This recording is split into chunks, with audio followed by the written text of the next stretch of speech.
Hello everyone and welcome to another RCT2 review stream.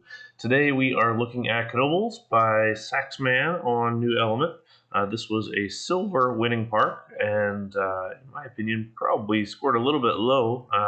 This is a recreation of Knoebels Amusement Park, which is located in Elysburg, Pennsylvania.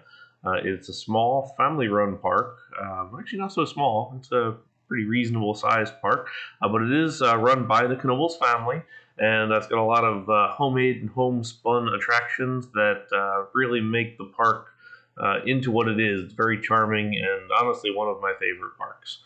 As we look through the stream today, I'll be giving you a little bit of park history and then also looking at the park itself. Jumping in over here, the parking lot is off screen here to the southwest, I suppose. As far as our current screen positioning goes. The park is free to enter, and once you enter, you can buy wristbands for various rides, coasters, water parks, and then there's also all these pavilions over here for picnics and functions and all sorts of other bits and pieces. Saxman's done a pretty good job recreating a lot of different elements of this.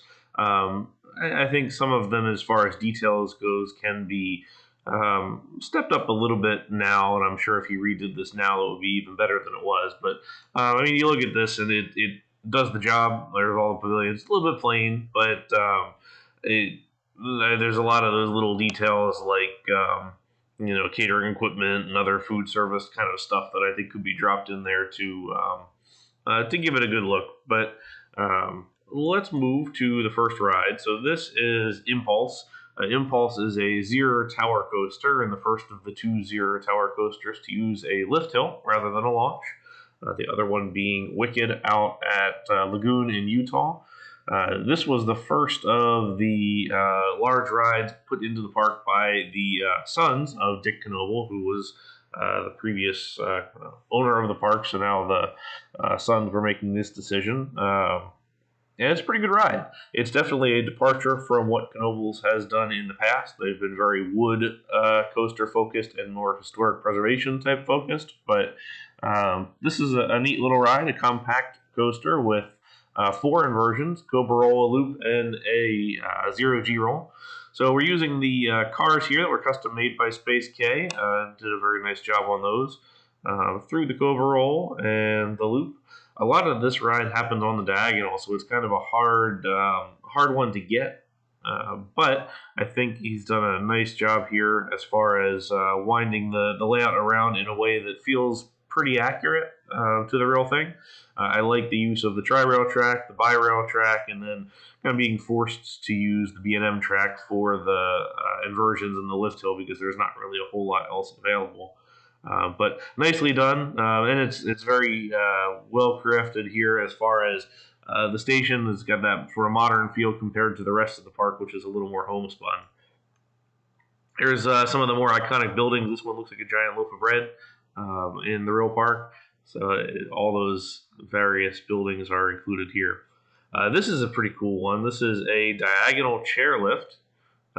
So using the regular chairlift, but going up at a diagonal loop here, and then we're going to wrap around. So this is what the real one does. There's Knoebels is set in the hills, and this chairlift goes up kind of out of the park across the highway here and up the mountain and then back on down. There's really no stop on top. It's just up and down and just a good view of the surrounding area. And he's done a nice job there. Static Ferris wheel would have been nice to see this one go, but recreated the kind of interesting supports here that have the curved truss elements. There's a number of flat rides here in real life. Largely, this is matching what the real ones are doing, and then some of the kiddie rides here, like the Rock and Tug and the submarine ride. Here we have the 1001 Nights ride, which was just recently replaced this year, actually. So this park is a couple years old, so we're a little outdated now. So here's Squoosh, which I always thought was a fun name. Kind of stupid, but still fun to say. Have our nice bridge here that everybody gets splashed with on the way down. Pretty simple ride, but nicely recreated here. I like the use of the two colors of path, or the two textures of path. There's the standard tarmac, and then there's this other kind of path here, and then this bits of aging with the roof pieces, the flat roof texture pieces. I think that's is a good look when put here in these kind of clumps. It makes it look a little more aged. And then all these trees that are just in the concrete, which is accurate, kind of circled with the texture to make it look like they're a little planter, but it's a cool detail there that really captures the feel of the real park. Here's a Power Surge, another custom ride. Unfortunately, not one that's easy to make run, but it would be neat to see that one go too. Some more of the theming. So one of the things that Knoebels does really, really well is food. Like, their food is amazing, and all the different shops and various parts and pieces here, as far as buildings go, have lots of cool food stands, and some of them are themed, like this one here with these little palms that he's used the jungle plants for, and the little tiki flame on top. Super well done. And then I like seeing the static beeps here used for cues for the food service area itself. So over here into one of the first kiddie areas, there's a couple of kids areas. So this is Cosmos Curves. This is one of the newer coasters as well. It's a Mylar sort of custom layout because it goes over top of this boat ride. Pretty simple layout regardless. This replaced High Speed Thrill Coaster, which was, in my opinion, one of the best kids coasters ever made, because it was I believe it was gasoline-powered engine that ran the lift hill, and each cycle it got a little bit faster, and it was definitely not running at kids ride speed. You got some pretty hefty airtime on the old one there, so pretty wild for one, but a shame they had to replace that. Here's our Rolloplane on here. Nice little theater, and I like the detailing here of the drum kit and the other singers and band members up here on the piece. So good boats here. I think these were also done by Space K for this park. He's done a number of custom rides here, including this train here, the Old Smoky, which we'll see here in a minute. More just nice little detailing, more trees in the planters or in the pathways. A couple more moving rides, so like the jet fighters here. Again, would have been neat to have those as shoestringed working rides, but I can understand why they may not be. And then more details here, like the kiddie wheel. Here is a pretty interesting attempt at a spiral slide with scenery pieces. Actually turned out pretty well, I think. This one's more for kids, but adults can ride it, and let me tell you, it's a pretty harrowing experience as an adult. It was a good time. Over here is the station for the train here. So this is one that uses the same main line and has two wrapping turns on either side. So we can kind of see that up and around the kids area back here. This is one of two trains, and we'll see the other larger train here in just a minute. This is the canal that goes through the park, or I guess a river more so, not so much a canal, but it's got the concrete sides on both sides of it, but it's prone to flooding, and it floods quite often, almost yearly now, and does a fair bit of damage to the park every year. So there's all markers all around the park as to how high the water has gotten in the past and things like that, but they're pretty resilient, and they've done a nice job taking care of all that kind of thing. So here's some the blacksmith shop with the forge and the little fire in there. Some really good details here. Here's a steam tractor and some other equipment here, like a little furnace and all of that. I like the that sort of detailing. I almost wish this level of kind of minute detailing had spread its way across the rest of the park. I think that would have absolutely elevated the score beyond where it is now. So there's a couple more little elements in here. A little 2x2 dart or kids ride, same thing. Another helicopter ride. A lot of the classics. Knoebels does a lot of that. Here's a fire truck ride. The Kiddie fire trucks, used appropriately. Although I really always kind of hate the look of these custom rides because they don't really fit the overall look and feel of the RCT rides. But it does fit the look overall. So here is the our kids theater in here, and then more structures and buildings throughout. So here's the Grand Carousel. This is one of the few carousels in the world where you can still grab the coin or the ring off of the side as you're riding. A pretty unique experience. Birthday pavilion with the birthday cake. So this is a giant birthday cake in real life. This is the iconic Knoebels sign, which is not at the entrance, as you might think. It's sort of buried halfway into the park. Crossing over to here, we do see the other train. What's cool about this one is that Spacegate did a fun hack on this to put different trains onto the same track. So you can see here, this is a steam train with the open cars, and then over here is on the siding is a diesel. And then if we go further down and we watch this whole thing, which actually runs pretty far through the area here, all the way down here. So here is another steam train with the different cars, and then we'll go further down here, and here's diesel as well. So a cool hack to give you different trains on the same track, which is accurate to what the park did. They have a number of really historic junior miniature trains, and they run them all on the same railroad, interchange them out throughout the day, or have them all on the same course at the same time. It's a pretty long ride, as this indicated. So this goes all the way through underneath the water slides, underneath Twister here, the wooden coaster, all the way to the campground, and around the back into the forest. There's some show scenes back here with some reindeer and some other things way back here that are pretty cool. So it's a neat ride, and it's a long ride, probably the longest ride in the park. All right, back to the station here. Again, station is accurate to the real thing, maybe a little bit under detailed, but the buildings at Knoebels are largely pretty simple, pretty straightforward. A lot of kind of almost residential looking architecture in a lot of cases, and accurate to the real thing, because there are houses within the park that people live in.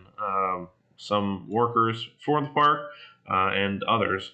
So it's pretty interesting arrangement there. So here we have a number of pools. This is one of the big swimming pool. Still has diving boards, surprisingly. That's one of the few parks in America that you'll see things like that. Using the drowning peep here to advantage. I think that's clever. Then a few areas of lay down space for beach chairs and things like that. Here's the one sandy beach that actually crosses the river. It's just set kind of on top of the whole thing. And then we have the water slide here. So actual working water slides, which I appreciate. There's these two guys here. So this is Slide Winder 1 and 2. And then on this side, there's Twister Slide. A little bit bigger than the real ones, perhaps, but I think stretched to fit the scale and to definitely get that crossing here with the train going underneath of it. Also, a nice looking little splash pad here with all the various elements next to the giant hall here that has a lot of open space inside. All right, continuing across, there's a number of bridges here that cross the main river. And then we have a couple of further flat rides. So here's a flyer. And over here is the Rotojets, Enterprise, all accurate to where they ought to be. There's a miniature golf course in the middle of the park. Is an upcharge experience. And then it has all the different elements here for as far as food stands go and other bits and pieces. So here's one of the ticket booths right in the middle of the park. So kind of a little bit of an odd place. This is some of the park admin buildings over here. And a really good ice cream place right here. Tea-berry ice cream, surprisingly good. And then a couple of other little pavilions here. I could easily eat my way through this park. It is wonderful. Here's a classic. This is the Haunted Mansion. This is one of the best examples of a kind of laugh-in-the-dark funhouse, a classic ride, and really well done. This is an upcharge no matter how you do it. the park does not include this in the wristband. The reason being from the Knoebel family was they didn't want people to re-ride it a number of times and get bored and start to deface all the things inside. So you have to pay every time you want to ride this, but it is absolutely worth the time. Saxman's done some good cutaway elements here from some of the rooms. So here's the flashing skull room that glows in the dark, I believe. And then here's the jungle room, which is towards the end of the ride. It has all the standard kind of funhouse trappings inside, and I think it's a lot of fun. It's definitely not to the standard of dark rides that you see at Disney Universal or any of the larger parks, but it's I would say as far as ride experience, it's right up there with those. I like that Saxman's included some roof trusses here as he would be structurally based. Nicely done there, so good touches. Moving along, there is a laser maze type ride here. Here's a little outdoor theater that has all the characters, some more buildings throughout. Here's a teacups and tilt-a-whirl. Here's a parachute drop ride, a roundup, and another big food pavilion back here that has some good stuff. Here is a shooting range in the back, so one of the carnival-esque shooting ranges.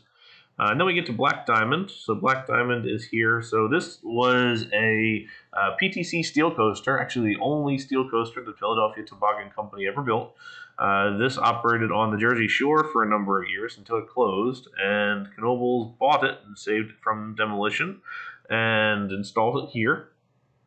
The ride is pretty simple. This layout here doesn't quite do the ride justice from a layout standpoint, but I think you need a whole lot larger area to do it properly in RCT. It's a pretty homespun dark ride as far as theming goes. This was new theming that Knoebels added largely, not quite the same as the real ride, which was Golden Nugget back when it was on the shore. So now we have Black Diamond here, but it is quite a fun ride. Here's some of those little residential houses like I had alluded to earlier. Over here we have our log flume. This is one of the nice permanent built-in rides, a Hopkins Giant Flume. Goes through a tunnel in the back and so through some landscaping. It has a pretty sizable drop here at the front. I always liked how it has a seating area to look out on those drops so you can kind of watch your whole family have a good time. Here's one of the gift shops in the park. And then a restroom building, some more back of house space, some little details in here like the vehicles and the dumpsters, all the theme park trappings that you might expect. Wrapping around to the middle here, we have flying turns. So this is currently the only wooden bobsled coaster that's still in existence. There were a number of wooden bobsleds built in the 1900s up through 1920s. And some of them lasted a pretty good while. Some of them lasted into the 60s, I believe. But there are no more left. Knoebels owns a lumberyard, and they also have engineers on staff. So they decided a number of years ago they were going to recreate one and kind of use this as a labor of love to rebuild a classic lost coaster. It took them way longer than I think they ever expected. I remember visiting the park in 2005 when the ride was first supposed to open, and it was not open at the time, and it didn't open for another 6 years, I believe. They went through a number of train iterations and redesigns to get the proper train that was going to stay upright and work with the weight. But in the end, we have a pretty interesting, fascinating ride that's honestly a little bit terrifying. So you queue up in here, you stand on some scales, and then they put you in one of 3 cars. And then you're off for a pretty short adventure, but it's a lot of fun. There's one lift out of the station into a little downward helix, up on the second lift, and that's here where we'll pick up the pink train. And as we go down, maybe not, there we go. So the channel is really tight. You do sit in line as far as the seating goes. The channel is really tight. And you're not moving too fast, but because of the tight channel, it really feels like you're about to flip over or run right into the wall. So it's like I said, honestly, a little bit terrifying. Wraps around into the brakes, past the maintenance area down here, and then we'll circle up over one more lift hill, number 3. That was one of the modifications they had to make for the ride itself, and then back into the station. Now we're going to go back across the river. Another one of these little houses as part of the park. Here's a larger house. Some of the employees are able to stay on site, which I think is pretty cool. This is Twister. So Twister is another in-house coaster project that was built in-house by John Fetterman, their designer, and the Knoebels team. This is based off of Mr. Twister that was at the original Elitch Gardens in Denver. But they didn't quite have the space, so they have a unique double lift hill on here, which you'll see when the next train comes out. But it's a cool layout. It's more turn focused than airtime focused, which we'll see on Phoenix when we go around the other side. Great big drop though. It's their largest coaster, I think. A couple large structure elements, and then the big piece here is the curve station. Here you can see lift hill number 1, which is directly underneath lift hill number 2. So it kind of pops out in the middle, wraps around underneath this drop, and then back up. I always liked how this drop kind of threads through the circle here. And Saxman did a nice job recreating that. This is a giant double helix around the station. A little bit ashamed to not be able to do this fully with the limits of RCT. I think maybe a more compact curved station, which could be hacked, could bring that in a little bit. This is a curved station in real life. It has curved brakes, very classic, using the skid brakes for the ride. But it's definitely a fun coaster. Not the best in the park, in my opinion, but it is a solid ride. Has an underground tunnel towards the end, and a lot of these low-to-the-ground curves and hills back in the woods on the backside. So over here we do have the campground, which has some nice little detailing in here that Sax has done a nice job with. A little playground with the carousel and the swings, and a couple of tents here, and a little RV with this guy grilling out, this guy sunbathing. Here is a nice little campground. Let's make the rain go away real quick. Here we are. And then just all these nice little details, the little campfire and everything like that, and the moving vehicles running around. I think those are all nice touches and all help add to my enjoyment of the park. Here's more of those houses that are kind of in the park proper. Again, I said there was not a entry to the park. There's not really a gate. You just kind of come wander in and walk through. So it is sort of a unique experience as far as parks go. Cool design here with the lumber or the log cabin type building here. Nice use of the pieces here to give that pretty convincing look. All right, continuing along, we have the Stratosphere. This is an ARM drop tower, pretty strong drop tower at that. Somewhere along here, and it might meant to be in this building, they have an old organ from a carousel. They actually have a number of these old organs that they have saved from carousels that are left playing in like little protective boxes around the park. Super cool to see.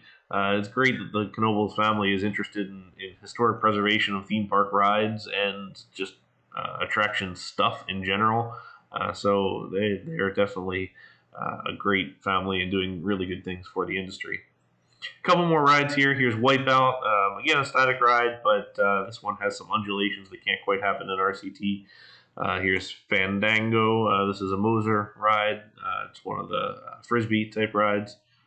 One of Moser's earlier Frisbee rides, I think. Here is Gasoline Alley. It's a pretty substantial car ride that goes all the way under Phoenix here. Has a pretty iconic station building with the bell tower on top, but wraps all the way around and goes through the other side through a couple of show scenes with the flowers and the gardens, and then also up on these boardwalk elements here as well. Over here is the main food court, or main as in the largest, I guess. So there's some pretty good food things there. Definitely worth a stop. Here is the little German gift shop. It's a 2-level gift shop. Got some interesting things in there as well. Nice little details here. A little cool zone. This is a little sprayer here for Mister. Here's a game stall on this side. And then we'll turn back around and look at Phoenix. So Phoenix is what put Knoebels on the map originally. This was built in 1985 and it was a relocated coaster. So this was originally a Rocket at Playland Park in San Antonio. That park had closed, and Knoebels was looking for a coaster and could pick up that ride for cheap. So they went down there, numbered all the pieces, took them apart, and put them back together up here in Pennsylvania with plans that they recreated, since the original plans were not fully available. So this kind of kicked off the ride relocation movement, showing that you could actually relocate full wooden coasters, since that hadn't been done for a number of years. And they put together an award-winning coaster. The airtime on this is obscene, and it regularly rates super, super highly on polls. Some enthusiasts kind of doubt it a little bit, but I do suggest coming and riding it because it is a pretty great ride with a pretty open lap bar restraints and a lot of airtime. So we have a tunnel underneath the lift hill, full lift hill, and then here we go around the figure 8 layout. There's a flat turn on either side. These airtime hills that are kind of running diagonally here are the things that are really, really winning on this ride. But there's this hill here, a double up followed by a double down. Crazy airtime on either end. It's just a fantastic ride. Cruise through the structure on there, and then this final section of 4 airtime hills in a row launches you out of your seat into the curved brakes, again using the old skid brakes in here. So very, very well done. There's some pretty cool theming elements in here as far as unintentional theming, I suppose, but the lift runs on a large flywheel that is behind a piece of mesh, so you can actually watch the lift flywheel run for the ride itself. Going back to the other side here, so we have a number of different parts and pieces. So here's some Phoenix car, and here's a Jetstar, and then Whirlwind, which used to be an old Vekoma ride that was here, now runs in Central America. And then some of the other bits and pieces here as far as all this goes. So Saxman's got his nice little signature there. But that is the park. It is a great park in real life. I highly recommend anybody who can get to the middle of nowhere, Pennsylvania, to come do it. It's such a nice place and very unique to American theme parks and honestly theme parks around the world. It has a charm that a lot of other parks can't match. I think Saxman has done justice to the park here. There's lots of detailing. Certainly could be more operational rides and things like that. And I think as his skill has developed, if he were to tackle this again now, it would be a million times better. But I think this is a well-deserved silver award. Could have gone higher in my opinion. Recreated the park faithfully with a lot of the details that a lot of folks will miss. And very well could have missed because they just haven't been to the park, which is fair. But a definite suggestion if you ever have the opportunity to come to Knoebels and enjoy the park. But until then, enjoy the RCT park, which is pretty darn close to the real thing. So congratulations to Saxman, and thank you all for watching.